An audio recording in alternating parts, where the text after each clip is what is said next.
ഇന്ന് ഒരുപാട് മീനുള്ള ദിവസമായിരുന്നു ചന്തയിൽ. 100 രൂപയ്ക്ക് 4 ചൂരക്കുട്ടി കിട്ടി. പിന്നെ ഒരെണ്ണം കൂടെ അവരെനിക്ക് എക്സ്ട്രാ തന്നായിരുന്നു. അങ്ങനെ 5 ചൂരക്കുട്ടി 100 രൂപയ്ക്ക് കിട്ടി. അതുപോലെ തന്നെ 100 രൂപയുടെ മത്തിച്ചാള കണ്ടില്ലേ. അപ്പോൾ ഒരുപാട് മീൻ കിട്ടി. ഇനി ഇതെല്ലാം കട്ട് ചെയ്തെടുക്കുമ്പോൾ അമ്മേരെ ഊപ്പാട് വരും. അമ്മ അത് അവിടെ ഇരുന്ന് കട്ട് ചെയ്തുകൊണ്ടിരിക്കുകയാണ്. ഇത് മൊത്തത്തോടെ ഇന്ന് വെക്കാനല്ല, ബാക്കി നാളെ കൂടെ വെക്കാമല്ലോ.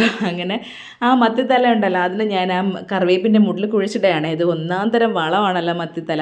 പണ്ട് കൃഷി ഉണ്ടായിരുന്ന സമയത്ത് ഞാൻ എന്ത് ചെയ്യുന്നറിയാമോ, ഈ മത്തി മീൻ വാങ്ങിച്ചിട്ട് ഫിഷ് അമിനോ ആസിഡ് ഉണ്ടാക്കുമായിരുന്നു. ഭയങ്കര വളമാണ്. പിന്നെ ഇതാ ഈ കുനുകുന നിൽക്കുന്നില്ല എൻ്റെ മൂട്ടിൽ മുളകിൻ്റെ തൈകളാണ് കേട്ടോ. ഈ നമ്മൾ മുളക് വാങ്ങിച്ചിട്ട് ബാലൻസ് അതിൻ്റെ അരി വരുമല്ലോ, അതിന് ഞാൻ ഈ മൂട്ടിൽ കൊണ്ടിട്ടപ്പോഴേക്കും അവിടെ കിട്ടുന്ന അത്രയും മുളച്ച്. അപ്പോൾ ഇനി കുറച്ച് മത്തി അമ്മ കട്ട് ചെയ്ത് തന്നപ്പോഴേക്കും അതിന് ഞാൻ കട്ട് ചെയ്ത് ക്ലീൻ ആക്കി അവിടെ മാറ്റി വെച്ചിട്ടുണ്ട് കറി വയ്ക്കാനായിട്ട്.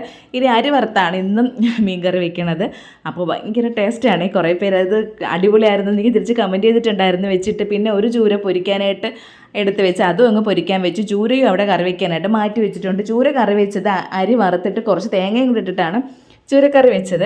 പിന്നെ ഈ മത്തിയിൽ നല്ല പരുവുണ്ടായിരുന്നു കേട്ടോ, അത് പൊരിച്ചിട്ടായിരുന്നു. നല്ല ഒരു തവി ചൂട് ചോറും കൂടി ഇട്ട് തിന്നുമ്പോൾ ഉണ്ടല്ലോ ഭയങ്കര ടേസ്റ്റാണ്. ചോറ് ഞാൻ അവിടെ പൊരിക്കാനായിട്ട് വെച്ചിട്ടുണ്ടായിരുന്നു. ഇനി അത് പൊട്ടിയോ എന്നൊക്കെ അറിയാൻ വേണ്ടി ഇങ്ങനെ ചെവി ചോറിൻ്റെ കലത്തിൻ്റെ അടുത്തോട്ട് കൊണ്ടുവന്ന് നോക്കുമല്ലോ, അങ്ങനെ നോക്കുകയാണ്.